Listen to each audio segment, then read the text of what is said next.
E aí pessoal, aqui é a Fê e seja bem-vindo ao 5º episódio de Desbravadoras Futebol Clube. Desbravadoras Futebol Clube, uma série original com roteiro, edição e apresentação por Fernanda Hermsdorf. Episódio de hoje: Campeonato Brasileiro. Origem, curiosidades e regulamento. Então, pessoal, como a gente conversou no vídeo 3, o futebol feminino ficou proibido por lei no Brasil de 1941 a 1979. E ele só foi regulamentado em 1983. E daí foi criado um campeonato nacional amador de clubes chamado Taça Brasil de Futebol Feminino. O seu maior campeão foi o Esporte Clube Radar, que ganhou 6 títulos, mas infelizmente esse time não existe mais. Essa competição se estendeu até 2007, quando a CBF finalmente decidiu criar uma competição nacional de futebol feminino, que foi a Copa do Brasil. E essa competição, assim como no masculino, ela dá uma vaga para o campeão, para Taça Libertadores. A Copa do Brasil feminina parece com a masculina no sentido de que também é um campeonato mata-mata, e no caso delas participam 32 clubes. Os maiores campeões foram o São José e o Santos, 2 times de São Paulo. E aí, 6 anos depois dessa criação da Copa do Brasil, de fato, vem a fundação do Campeonato Brasileiro de Futebol Feminino. Então, o Campeonato Brasileiro Feminino foi criado em setembro de 2013.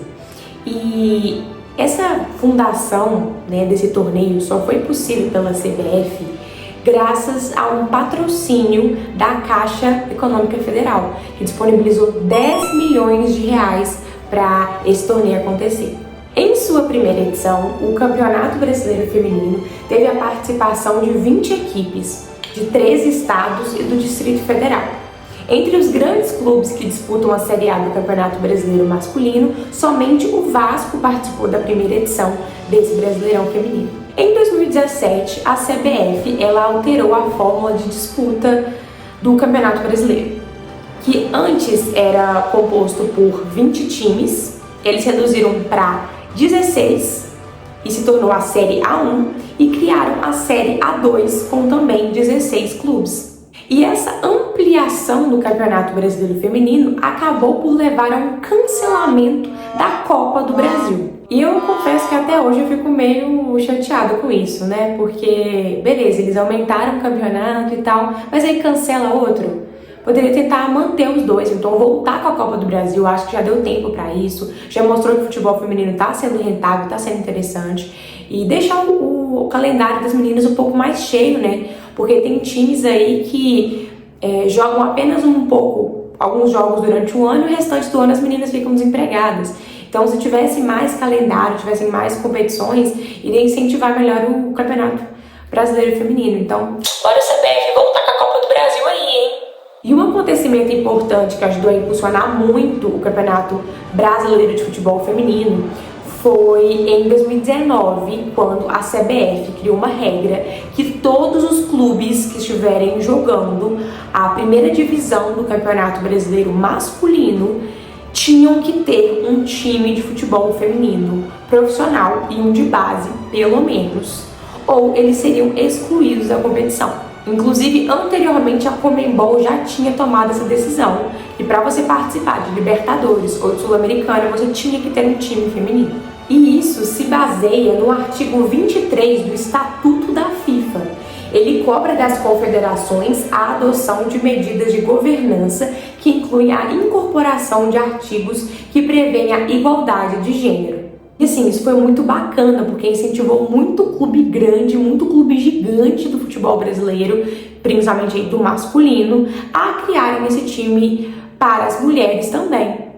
Isso porque dos 20 times que foram disputar a Série A do Campeonato Brasileiro de 2019, 13 ainda iriam precisar fazer alguma alteração ou criar um time feminino, ou então criar um time de base para poder atender às exigências feitas pela CBF, ou seja, 65% dos clubes que estavam na Série A em 2019 não tinham ou time feminino profissional ou time de base nos moldes que a CBF pediu. Então, assim, apenas 7 já tinham essa modalidade estruturada, que foram eles: o Internacional, Grêmio, Santos, Ceará, Corinthians, Flamengo e o Vasco. Mas uma coisa importante, essa medida, ela não garante, ela não exige também a profissionalização dessa modalidade no país. Ou seja, não significa que esses times que foram criados, as jogadoras teriam carteira assinada, nem que receberiam um salário. A regra era literalmente para montar um time, sabe? Inclusive o GE, ele fez um levantamento no início de 2019 e naquela época apenas 4 times da Série A do Campeonato Brasileiro afirmaram que iria de fato fazer pagamento de salário para jogadoras. Apenas 4 times. E a faixa salarial era de R$ 1.500 até R$ 4.000. Olha a diferença. A jogadora mais cara ganhava R$ 4.000 em 2019. É muito louco, né? Tipo, a diferença entre o feminino e o masculino. E ainda vai ter gente pra falar: por que o nível do futebol feminino é menor no Brasil? Será por quê? Isso é só uma das milhões de razões por quê.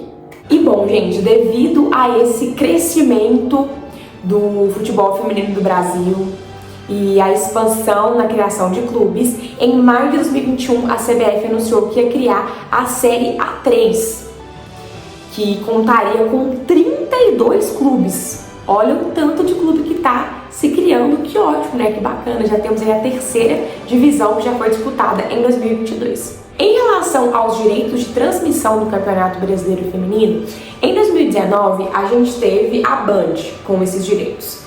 Em novembro de 2020, a ESPN Brasil que passou a transmitir essa competição. E aí, em 2021, quem transmitiu, né, e adquiriu esses direitos foi o canal do YouTube Desimpedidos. E, gente, historicamente, os times paulistas têm o melhor histórico nessa competição no Campeonato Brasileiro. De 10 edições que já foram feitas, eles ganharam 9, sendo 5 times diferentes que foram campeões, sendo eles Centro Olímpico, Corinthians, Ferroviária, Rio Preto e Santos. Além disso, os times paulistas são responsáveis por todos os títulos brasileiros na Copa Libertadores da América Feminina. Foram 5 times brasileiros campeões da Libertadores: Ferroviária, São José, Santos, Palmeiras e Corinthians. E por fim, vamos falar como funciona o regulamento do Campeonato Brasileiro Feminino? A primeira fase são pontos corridos.